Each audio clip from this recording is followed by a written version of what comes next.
Hello everyone and welcome back to Off the Shelf Hobby. My name is Gaz and I'm joined by Evan today. Hello.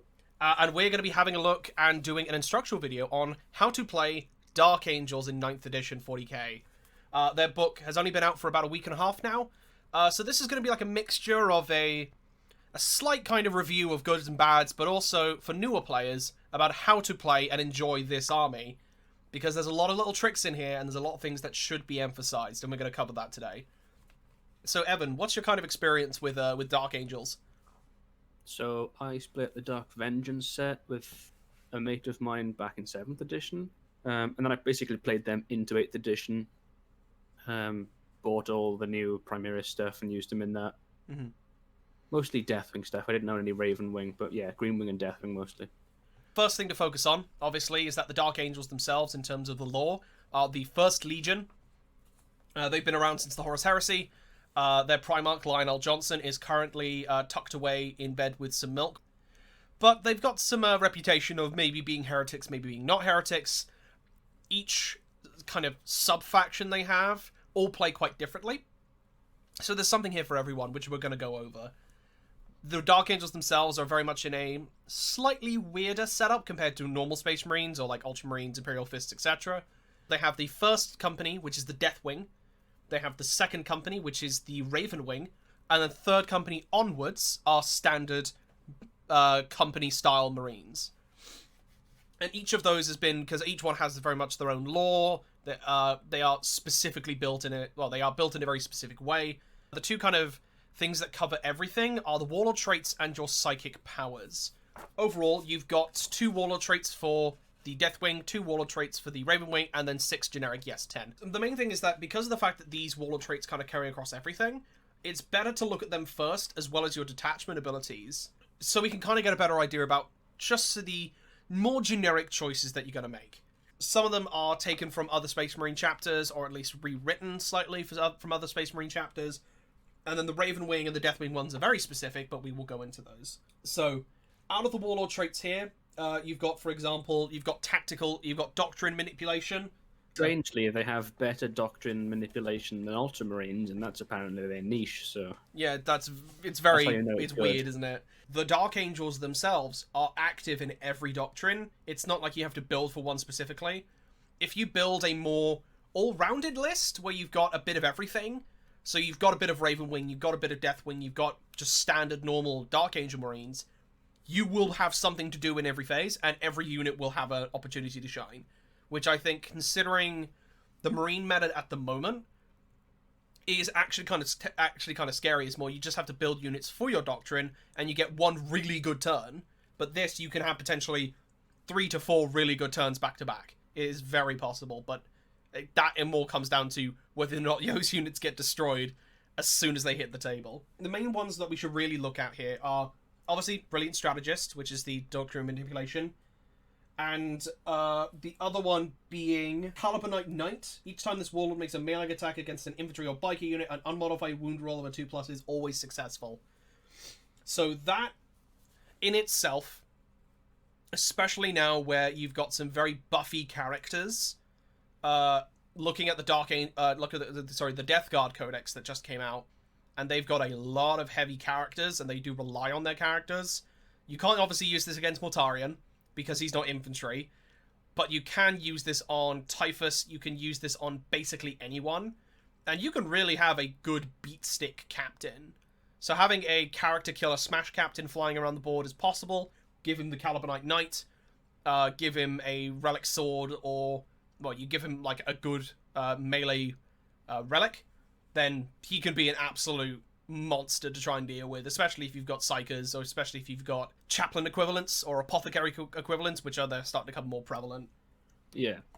I kind of feel that, like, the Smash Captain era is sort of gone now. Thank God. And they're more of a supporting role, which is why I like the Warlord traits such as Fury of the Lion, which is the... If one of your models within 6 inches has been charged, or heroically intervened, and they get +1 strength. This is really good because it's not core locked.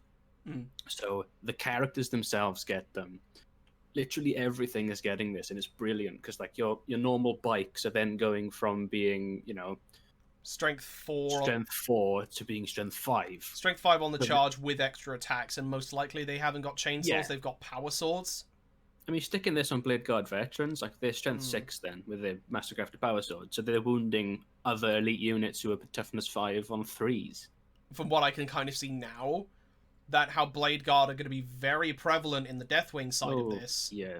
That, because you will obviously, there are stratagems to be able to give someone else an additional Warlord trait. Someone could have 2 Warlord traits, so you give your main Deathwing commander, who's running up with Blade Guard veteran, a bomb of, technically even a bomb would probably be a good description for it. Making them all strength 6, making sure that they are also reducing their damage by 1 with the other Deathwing Warlord trait, which we'll get onto in a second. There are some really tasty options here, and each one of them has a purpose. And it's also just to kind of highlight that if you need options for anything, they are in this book. If you like options for your army, like every other codex that's now actually 9th edition codexes and the supplements, you have so many options. And speaking of which, we'll kind of go on to we'll touch on the Ravenwing and the Deathwing one. Just having a Ravenwing Warlord being just normal, -1 to hit it, even when they can target it with snipers, is scary. The Ravenwing Champion, the Ancient, the Apothecary, kind of like key characters that you need. Apothecaries are also very worth it from being able to revive them too. Having them just be flat -1 to hit, it's an option. It's an idea that you can kind of have, and it's not much CP to give them that option. Master of Maneuver, obviously, being able to shoot and shoot or charge when falling back, especially with Samael, of how much of a murderous unit that he is. Being able to, okay, this combat's not going my way, I haven't died yet, fall back, still get to choose, because you can either choose to shoot, depending on the target, or charge back. And with a profile like his, of having, you know, he's got the Raven Sword, which is flat 2 damage, -4, and then obviously he's strength 6, potentially strength 7, with the aura he could benefit from. And then anytime he made a charge, it's ×2 strength. So that then suddenly goes from strength 4 to strength 8. Their mean +1 could be strength 9. Or it I can't remember. If they're getting +1 strength from something, and then they charge, does that go to strength 10, or is that strength 9? No, so it's you add after now, not before. Add after. Okay, so that would it would be doubled then +1. Yeah. So yeah, it would be strength 9, which a very niche spot, but again, wounding toughness 8 vehicles, wounding knights on 3s with him, and being -4 flat 2 damage. He's got 4 attacks, and then you gain more, obviously for charging from being a marine. Like, again, it's a really cool, it's a good option, and that means he can be very precise. It's a lot of precise play with the Ravenwing. The Deathwing, on the other hand, being more, what's the word? Immobile, is not necessarily a bad thing, because, you know, you've got Teleport Strike, you've got the ability to move around, and their Warlord traits kind of reflect that, of one of them just being your Warlord, -1 damage. They get the new Discussing Resilient, and I think that can be very terrifying. And then the Watched. Once per battle in your opponent's psychic phase, this Warlord can attempt to resist 1 additional psychic power, even if it's not a Psyker, and even if it's not within 24 inches. So you just get a normal... you just get to deny 1 power per battle, because you don't even roll for it. You just get to deny it. And that can be super key depending on who you're going against. Yeah, definitely. And I mean, you use it to protect your own units as well. Because say there's, you know, an Eldar Farseer casting Doom on a unit of your knights, you can just be like, no, you can't reroll all of your wounds. They're so tough. So every edge the enemy can get over you, if you can deny them that. But yeah, they're so impossible to kill. And considering as well, you can give someone pretty much in every list now, is you can either give someone 2 Warlord traits, or you can give someone else a Warlord trait. Yeah. Giving your Deathwing Warlord both Watched and Exhonorable, so he's -1 damage, and being able to do just a flat deny, and he's most likely going in with your Deathwing Knights, that bomb becomes a lot scarier. There is one really funny one in there. You've got Stubborn Tenacity, which is just a case of when you die, you don't die, but then you die at the end of the turn. That is quite funny. That becomes the perfect topic for them to fight again, if you can make them fight again. Yeah, or even then, like, you're holding an objective with your captain, somebody charges in and just kills them straight away. You can then at least kill them back, and then both of you die. Yeah. So no one gets the objective. True. And then I like it because there's also this clarification of, if it does not explode, I don't know if there's a Warlord... Oh, the Talon Master, yes, because he's a land speeder. Vehicle. Yeah. Giving him the Talon Master a stubborn tenacity is kind of dumb, and I kind of love it. But Warlord traits, overall, strong. So many options, depending on how exactly you want to play your list, and being able to always keep in mind that you do have the opportunity to stack Warlord traits on a character. It cannot be on a named character, obviously, and there is a list with them here. But any character that you would designate to be your main Warlord if you're not taking named characters. And it's a 50-50 whether you do take named characters, which we'll get onto in a bit. But you have so many options here. And I think that's only really just truly supported by the Interromancy discipline for their psychic powers, because they're all good. They all have a really key purpose, and obviously because you're choosing powers at the start of the game, depending on who you're going up against, you can pick some really good powers that are like just going to support you and your style of play against whoever you're going up against. Yeah, but even then, there's a few of them in there that you would just always take. For example? Engulfing Fear. Just a 24-inch range, Warp Charge 7 psychic power that gives them -1 leadership, turns off Obsec, and if you roll higher than their leadership, they cannot perform actions. That's strong. That's just strong. The fact that it's 24 inches Warp Charge 7 is crazy, because on average you will cast it. And just the sheer range of it. You're out of denial range of that, aren't you? 24 inches denial range. Oh, right, so if you're casting it onto a Psyker, then yeah, you can counter that. But depending on where you've placed your Psyker, zoom around to like, oh look, that unit who's just sitting there doing deploy scramblers or raising a banner every turn, turn that off immediately. And that is such a huge blow in an action-based meta. How I like to see it is you're deep striking in a Librarian and Terminator armor with a unit of 5 knights, and then you just turn off somebody's Obsec and charge onto the objective and beat them to death. That's true. And if they survive, they can't capture the objective because you outnumber them. That's very true. And most likely, whatever those Deathwing Knights touch is just going to disappear. Mind Wipe is very strong as well. Warp Charge 7, yes, it's 18 inches, so it's lesser range than Engulfing Fear. But being able to choose an aura ability to just turn off is huge. Hypothetically, being able to turn off Mortarian's auras, and you get to pick one. Like, you pick either the -1 strength and toughness, or just be able to turn off his contagions for a turn. That means, again, your bomb of Deathwing Knights, or your entire fleet of Ravenwing Knights, to just start sideswiping people. It's not a bad option, depending on if you're going up against a Psycho-heavy list. Yeah, so just a note, you can't turn off contagions because they're not an aura. Oh, so which one can you turn off, though? So it specifies in codices on people's data sheets what an aura is. So say Lord of the Death Guard, the rerolling ones to hit for Death Guard units, that is an aura, because it says, in bold text, aura next to it. Whereas the contagions don't, so you can't turn those off. Ah, right, okay. I was thinking that he would be a good target of just being able to turn that off because of the contagion is the -1 toughness as well. Yeah. Yeah, okay. So you can't turn that off. But yeah, you can turn off his Lord of the Death Guard one. Now, that is the only one he has, actually, in terms of auras. Still being able to turn off a reroll bubble can be huge. You can't turn off the...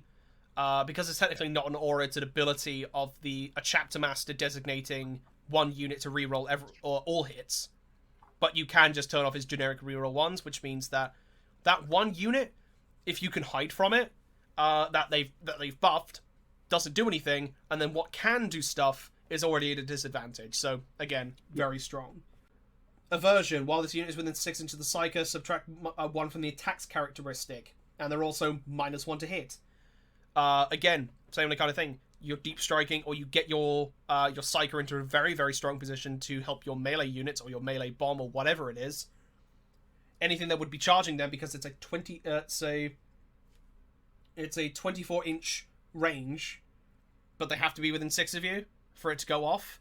But if they end up charging into your space, or you charge into their space, they are much less likely to be able to respond to what you're sending. But again, Engulfing Fear, probably always a must-take. And you're getting 2 powers off most Psychers, you're gonna take it. At least that, and then everything else, just choose. Just throw in whatever you want. So the thing I like about them is that they're a toolkit. It's not just a case of here's me dealing more damage. This here is me manipulating the battlefield, affecting the rules that you're relying on, that you're using to win the game. I'm just turning them off. It's such a good set of superpowers. And you'd be going wrong to not have a Librarian in your Dark Angels list, I think. I think in most normal Space Marine lists, there's no reason not to take a Librarian anymore. Because they've all got such a good use at times. Yeah. And it just shows that anyone who is going to get Psychic, it's a strong bet that the Psychic powers that they get are going to be flavorful, they're going to be close to what the army is actually supposed to be doing, and they're probably all going to be good. We will now kind of move on to the 3 different play styles. And these are the kind of the key things in terms of how to play your army, is to understand what flavor of Dark Angels you're going for. You're going to go with Bone White, you're going to go with Black, or you're going with Green. We got Deathwing, Ravenwing, and Greenwing. And I think the main thing is that we should go first company, second company. Talk about the Deathwing first. The fact that we just had the Death Guard Codex drop, which are, for all intents and purposes, meant to be the toughest army in 40k. Then this comes out and rivals that big time. It's a pretty like equal fight against it too. And there's a couple of reasons for that. So, obviously, we mentioned with the detachments that, not just with the detachments, but also with your doctrine, your overall army rule that will change depending on whether you're in turn 1, 2, 3, or 4, or 5, is called Sons of the Lion. For the Deathwing, you only really matter when you're in the Assault Doctrine, so when you're in your Melee Doctrine, which you can get to as early as turn 3. At that point, you most likely have Deep Strike most of your army and you're about to charge everything, and you have that option because you are obviously Terminators who can do that. Which is, each time in Deathwing Infantry or Dreadnought, because you can upgrade Dreadnoughts now into them, makes a melee attack against a character, unit, or a unit that contains any models with a wound characteristic of 8 or more, you get to reroll the wound roll.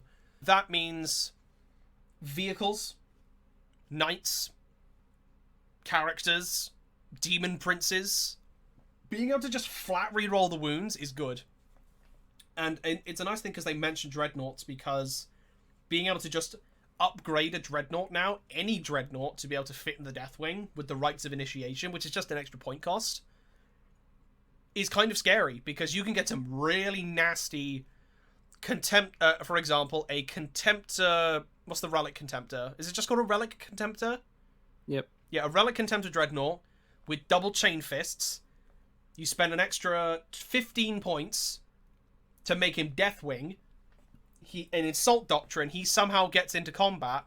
He will kill anything he touches. That sounds amazing! That just sounds like fun.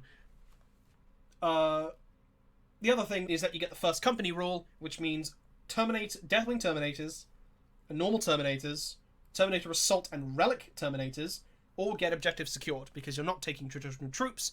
All of your basic troops, in big quotation marks, are Terminators. You're taking a Vanguard detachment, you're putting your Warlord in there, you get to return all the CP for it, like you would a patrol or battalion, and your entire army that can only be wounded on a 4, 5, or a 6 is objective secured. Being able to only wound them on a 4, 5, or a 6 across the entire army, if they're Deathwing, they are not coming off of those objectives. You're going to have to try very hard to do so, which we'll kind of get into in a bit. Honestly, a Deathwing Terminator with a Storm Shield has 3 wounds, where you're only winning it on a 4+ or more. Mm-hmm. It has a 2-up save, ignoring AP -1. Well, I'm not even that, just getting +1 to that save from having the Storm Shield. Then having a 4-up invuln. It's so tough. It's nasty, and especially considering you've got your Deathwing Knights, you've now got Blade Guard joining in the mix, who've become Inner Circle. You've got also the ability to just upgrade units into the Deathwing to be able to get some of these bonuses. For example, a Primaris Lieutenant from the Indominus box with the Storm Shield. You know, he can become one as well. That makes him harder to kill. Any captain you can think of, upgrading, transports, Storm Ravens, Repulsors being in there, which I think is quite nice because that gives you a little bit more firepower. Land Raiders, which, because obviously they can take Terminators, and any Dreadnought, as I previously mentioned with like the Relic, or even just a Redemptor with a Plasma Cannon. Yeah, they're great now. So They're already good, and Plasma is obviously the Deathwing's, or the Dark Angel's bread and butter. And you can give flat 1+1 damage to any Plasma. It's something to think about. And we should talk about Deathwing Knights because they are going to be your big, scary, big beatstick unit. And with them being first company and having the Inner Circle rule, because you can only... An unmodified wound roll of a 1, 2, or 3 always fails, irrespective of any abilities that the weapon or the model making that attack may have. And you look at what Deathwing Knights can do, in terms of you can basically just give them all Thunder Hammers. They can just appear wherever they want because of Deep Strike and kill anything they touch. You can take them in a 10-man squad. You can take them in 2 5s. I feel that now, Deathwings are the Knights specifically, because of how good they are better to be taken in 5s and not a 10-man bomb. My reasoning for this is that 2 5-mans can each have a Watcher in the Dark, which is an optional upgrade, which allows you to attempt to deny a psychic power. So you gain extra denies on that. You're already going to be hard to shift. You've already got a 4-up invuln shield, and you got a 2-up save. Technically a 1-up save, because you still get +1 from that, so you're ignoring your first level of AP. They're already hard to shift. I feel that having a 10-man bomb makes them too much of a target. But having multiple 5-man bombs that you can deep strike anywhere gives you the flexibility to be able to contest multiple objectives. And even then, they have 2 to 3 attacks each because of the captain, or because of the Knight Master. You're going to be getting +1 on the charge. You could probably buff them with other characters, or even other Deathwing units that manage to get around the board to assist, or whatever else is deep striking at the same time. And the only thing I can imagine the 10-man unit being really good for is just taking down a big thing. You find a knight, or you send them after Mortarion, or you do something on those lines. Then yeah, I can see a 10-man being justifiable, but I think 2 5-mans are probably better. See, I don't even think you need 10. I think 5 is enough. Just a flat 5? Yeah, just a 5-man that you maybe even obviously keep them in reserves, but maybe don't even just bring them in turn 2. Maybe you wait for them to reveal their elite unit and then just go, right, okay, I'm just going to send them in to deal with that. Mm-hmm. They're so tough, yeah, they do a lot of damage, so they can go toe-to-toe with most elite infantry in the game almost. So yeah, I honestly think using them as a sort of hammer to just like squash a scary unit is a bit better. I think for the other jobs, you probably just want normal Deathwing Terminators. Or, obviously, Blade Guard Veterans, because we've mentioned that now, that they are very worth it for playing Deathwing. They look nice in the bone colour. Originally, we were like, oh, these probably won't get to see much play, or at least I thought originally, but they are everywhere, because they are always good. If you can get them into combat, then whatever they touch as well, most likely is going to be dead. And on the flip side of that, you've got command squads. In my opinion, 9th edition, you need, obviously, scoring units to capture objectives. But because actions are now such a big thing, I feel like you need dedicated action units. So these will be like the smallest units, and possibly the cheapest units as well, you can get your hands on, which will just basically run around to do these actions. So the Deathwing have a brilliant way of doing this. So the command squad, obviously, it's minimum 2 models. So just 2 Terminators. You give them both Underhammer Storm Shields, and then you just sit them on an objective, and they repeatedly do actions. And yes, they're extremely tough because they're Deathwing Terminators with Storm Shields. But not even that. If your opponent wants to kill them, they're going to have to put a decent amount of firepower into them. Mm-hmm. because they can either overcommit or undercommit something. So say somebody had a unit of 5 plasma inceptors and they wanted to shoot them. Either they shoot all of them and overcommit and end up just wiping the squad with a whole bunch of extra wounds that just go through, or they undercommit and then they got to shoot a different unit at them and potentially not even kill them that way. That is kind of true. Even as a distraction kind of effects, it's brilliant. But if your opponent lets you get away with just having them on the board, you're going to score so many points that way. Yeah, especially because you're going to have not just your own Dark Angel secondaries, but you've got raised banners, you've got deployed scramblers. A lot of the main missions will have some sort of interaction with objectives. So yeah, actions are super key. It's because in the box you get the champion, the ancient, the apothecary, and then two spear guys. So if you were to build all 3 of those characters, you'd be left with 2 men. Ah, right, okay. So you can just field them on their own. But even stuff like Line Breaker, or just, getting into different sections of the board, you can just deep strike them in, and they're just there then, and they're so difficult to deal with. And they're also hard to see, because if you've only got 2 of them just kind of hunkering behind a building, you're going to forget about them.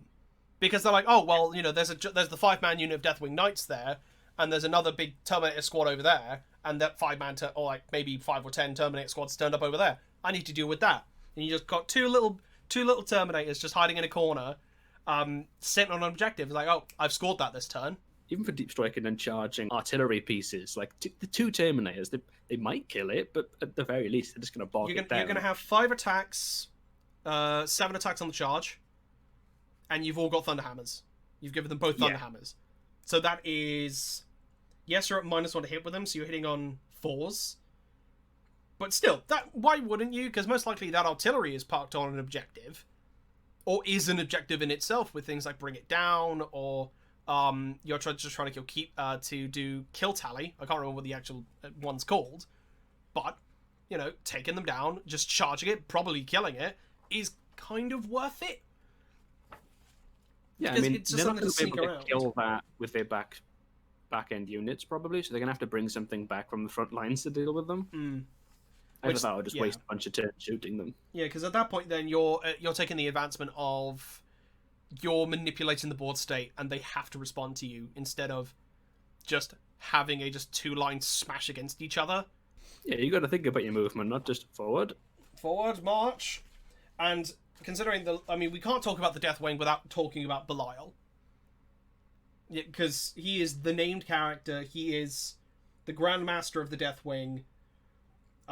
So he basically is a chapter master equivalent, I think, for this. Specifically for Deathwing core and Deathwing characters, because he has to choose. Well, he's a captain. Yeah, he's a captain, but you do get to reroll all hits on the thing you choose in the command phase. He's got the Mastercraft Stormbolter, which is 2 damage, rapid fire 2.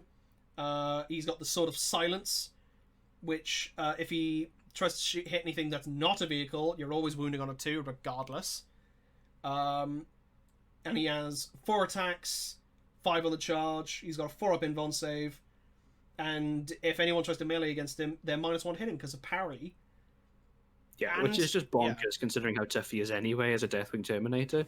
Belial is 140 points for a character. How much are you paying for a normal captain? Oh, it's probably like 90 and then you get some upgrades. But him, 140 flat. He has a really good weapon. He's got... just for the abilities alone that he has, it's something definitely to consider. Upgrading your units, as I kind of mentioned, gives you a lot more tactical flexibility, and the Deathwing are extremely flexible, because that's kind of their point. So always remember that you can upgrade, for a very small amount of points, Dreadnoughts, Transports, Repulsors, to be Deathwing, but also, the main thing to remember is that with your Dreadnoughts, you kind of have to look for things that have Plasma, just to be able to deal with some of the things that exists. For example... if you're going up against Space Marines, Dreadnoughts are -1 damage. So being able to boost that, overcharge, and then make your plasma shots flat 3 damage, something to consider. Death Guard, all of them are reducing damage by 1. And most likely will have an invuln from somewhere, but you're forcing them onto the invuln. And if you max out with them being 2 wounds now, if you max out your damage to be 3, they're reducing it to 2, and they're still dead. So you've got a lot more tactical flexibility on that side in terms of target acquisition. So if you didn't want to risk dying, because you had one Plasma Inceptor left on an objective, and you didn't want him to die, but you needed to kill a character who was low, maybe you could just spend the 2 CP, give him damage 2 instead. I think apart from that, we could probably move on to the Ravenwing. They are active in the Devastator Doctrine, which is turn 1. And their doctrine that they get +3 to their movement characteristic for any Ravenwing models in your army, and they're eligible to shoot in a turn in which they advanced. Each time a model makes a ranged attack in a turn in which it advanced, that attack suffers the penalty incurred to the hit roll as if they're firing an assault weapon. So you're -1 to hit with whatever you're charging with, or whatever you've advanced up to shoot with. But that means most things in the Ravenwing list, in terms of your fact, you're all playing bikes. You're in land speeders, storm speeders, you got your planes. That's it. So obviously your bikes now, your standard bikers and your outriders, because those are the Primaris versions, are OBSEC. You even have your own super specific secondary. Score 2 victory points each time an enemy unit is destroyed by an attack made by a Ravenwing model from your army that moved 12 or more inches during the movement phase of that turn, or that made a charge.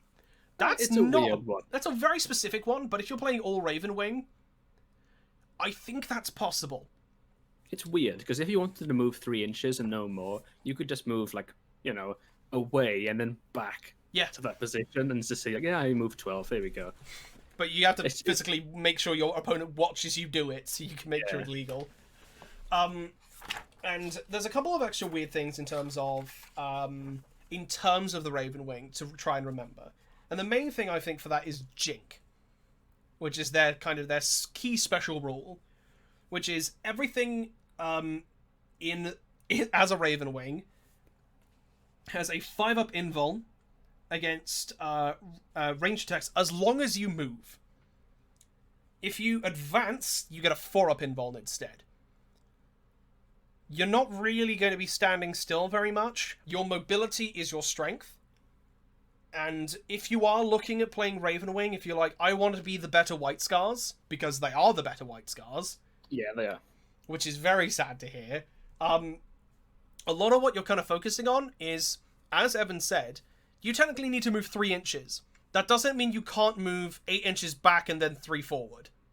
And as the point of I mentioned, you move on to an objective, you do an action, you then loop around the objective or go to a different one.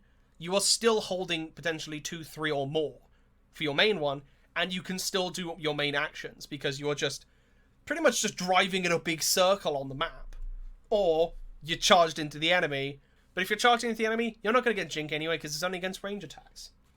It's really good though, because it used to just be a 4-up if you advance, but now you get a 5-up base, which is brilliant. Yeah, so even if you just move the bare minimum, then it's something to consider. And most Ravenwing stuff, just on the standard movement, in terms of your first turn, the Ravenwing the Black Knights have a 14-inch move because they're just standard bikers.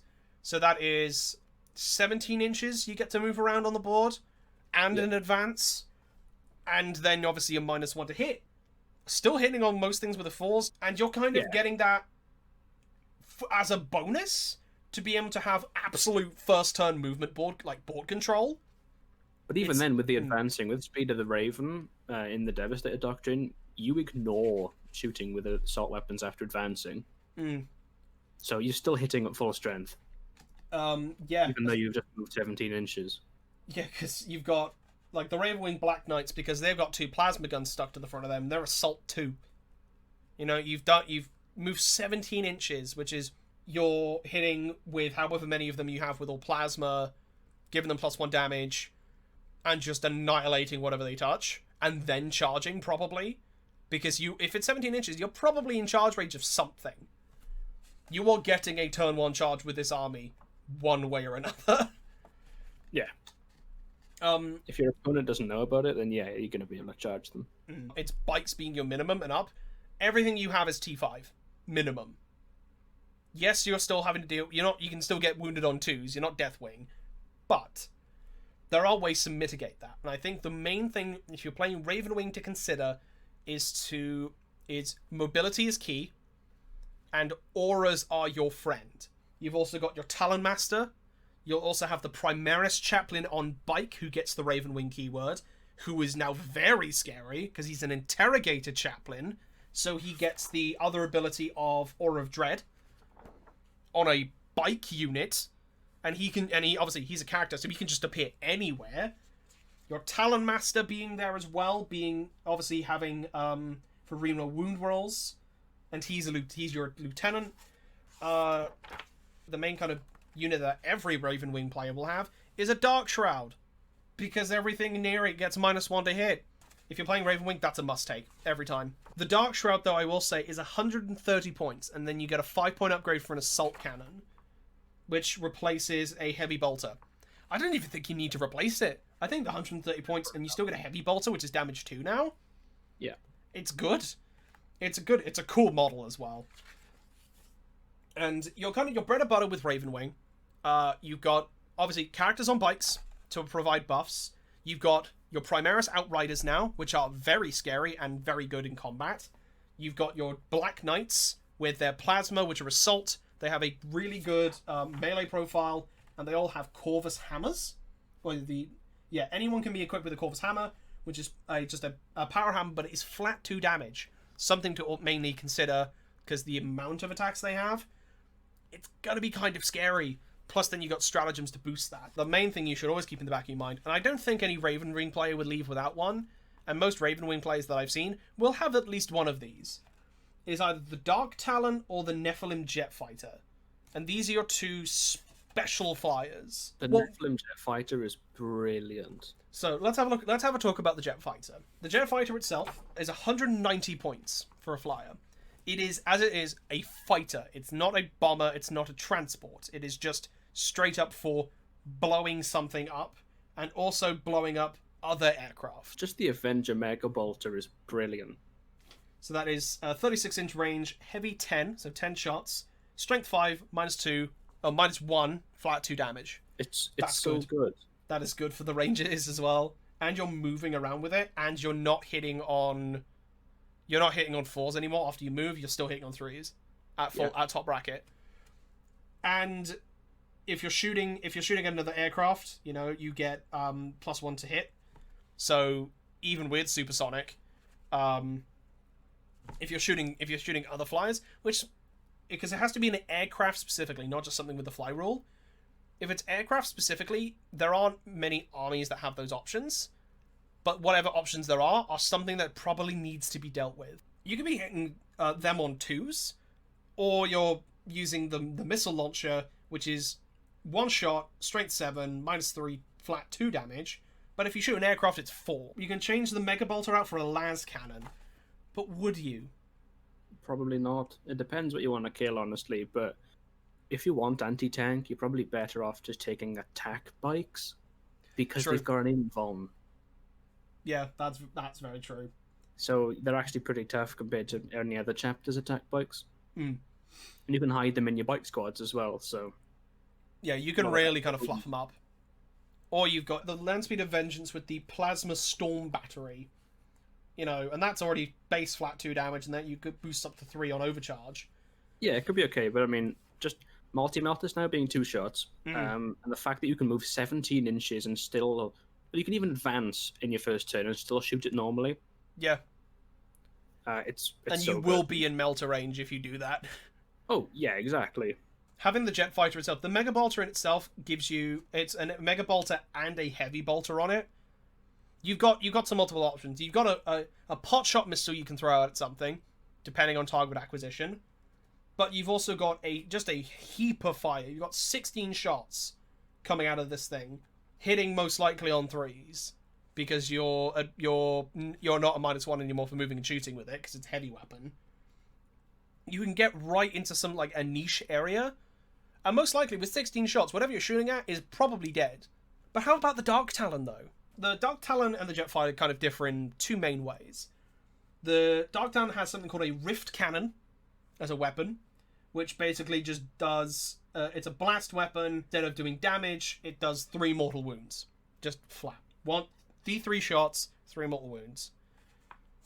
The Stasis Bomb, on the other hand, is where this thing really shines. After this model makes a normal move or advance, you can select one enemy unit that the model has moved across, part of that move. If you do so, it takes D3 mortal wounds and is caught in stasis until the start of your next turn. While a unit, excluding vehicles or monsters, it cannot fall back. That, depending on when you use it, comboed with a big charge from one of your main, like your Black Knights or your Outrider squads, most likely you're going to keep stuff in combat and have the ability to, you're definitely fighting them twice, and then they cannot escape you. Yeah, I think the biggest thing about this is if you're doing double wing, which is what I'd recommend, you go Ravenwing and a Deathwing, you can drop this on a unit and then charge them with some knights. If the knights don't kill them, then they can't fall back. And then, as a consequence of that, they can then no longer shoot your knights. One thing I also think that people kind of will forget about is the Storm Speeders. The new Storm Speeders. The Primaris ones. Because they have got some very tasty guns. They get the Ravenwing keyword. And when you've got the Melter Destroyer on that thing, which is 24-inch range, 3 shots, strength 8, -4, d6 damage, and then with it being Melter range 2. They're tanky. They have got stratagems that give them benefits. And then also, they've got some crazy guns on them. You could easily do a very heavy Primaris force. Probably wouldn't be advisable because you've got your Black Knights and you've got your characters which aren't Primaris. But giving them a splash of Primaris bonuses, I feel like kind of fills a gap that the Ravenwing have. Because obviously they excel at kind of mid toughness, Terminator equivalents up. Alright? Because you got your plasma, you got so much plasma, and you got great melee. If you just need to really murder a vehicle, and you don't want to invest a whole weight of slots into it, you got Storm Speeder that can help out with that. With the Melter, you can give it an Onslaught Gatling Cannon and some extra missiles, and just you got so many options there. And your Primaris Chaplain on bike, which is going to be keeping up with everything. But I think the main kind of summary point, as we're kind of just like, Ravenwing are pretty good. The main thing you need to keep an eye on, and the tips I would give, is that you always want to be moving to maximize your use of Jink, and advancing if you can safely do it, then you get the 4-up invul. After turn 1, because you should always probably advance in turn 1, just be very careful about how you maneuver and where you place everything. Rely on your key units, make sure that you measure everything up so that you're dealing with your auras. Dark Shrouds are pretty good to have in terms of having those auras alongside characters. If you want to, splash in either maybe a couple of Storm Speeders to give you some slightly different gun options, like Melter or a Gatling Cannon to deal with like potentially some fluffy trash. Or, as well, keep an eye out and make sure your flyers are there. They shouldn't be ignored. They definitely shouldn't be ignored, and they could be a very, very useful tool to deal with, especially with a unit hiding around a corner doing actions. Having a flyer come over and fire 16 heavy bolter shots into it is probably going to remove that unit and stop your opponent from scoring points. Yeah, as the Ravenwing and the Deathwing are more elite armies, I think they might struggle a little bit with horde armies. Well, I say that if somebody's fielding 120 Orc boys, you will struggle. But if they're fielding, like 60, you might not struggle. But I think having the jet fighter there just to be able to, just from turn 1, just start clearing the board is really nice. Mm-hmm.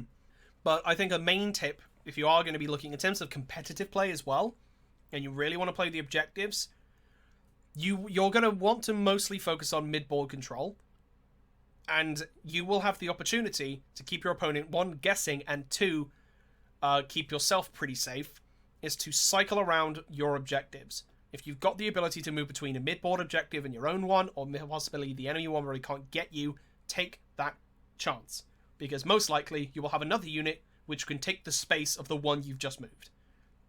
Because you're still holding objectives then, it means that you're gaining firing lines potentially on their hard-to-hit units, depending on how you move, and then also still the ability to use actions, and you're probably going to be holding 3 or more.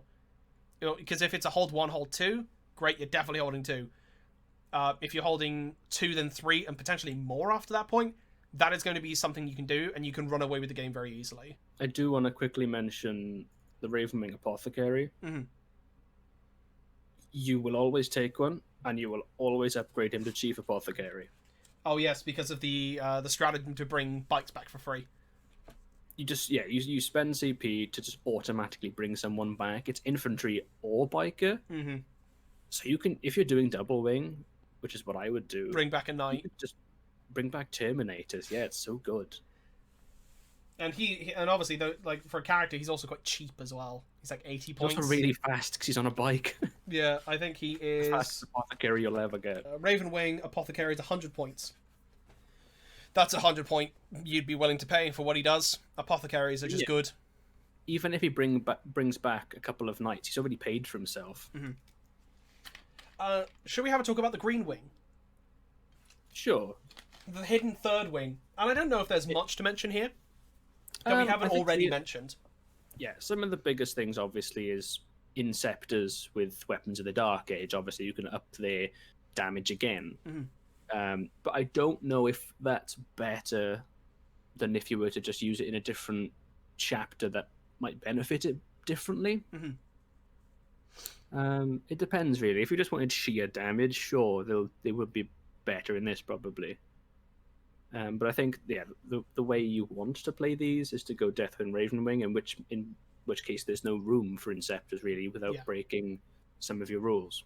Or in terms of fighting in the Green Wings corner, which I will do a little bit, there's a couple things that you need to consider in terms of what you have access to, because some chapters may do it better, even though you do have better doctrine manipulation, which is always beneficial to you. Plasma gunners, Hellblasters will get the benefit of the Weapons of the Dark Age, as well as Inceptors. Whether you use the Inceptors in that way, as Evan said, could potentially be used better by a different tactic or something else.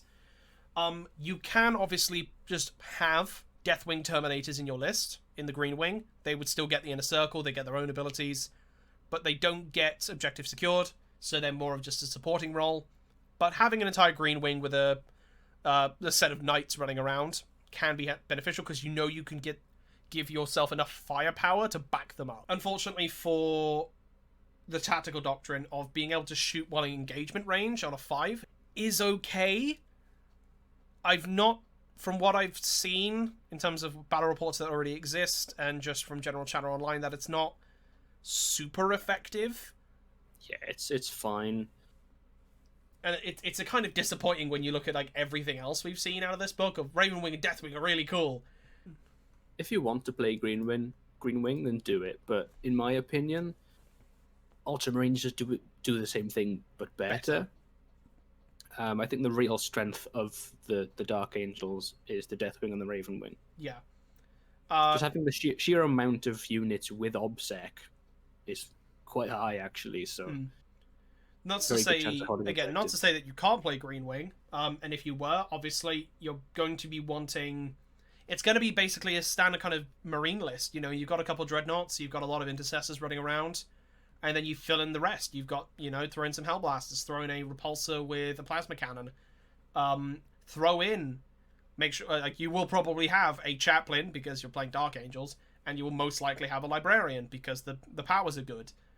And then anything else past that, you can throw in some Deathwing, you can throw in some Ravenwing to support, and that's kind of your list.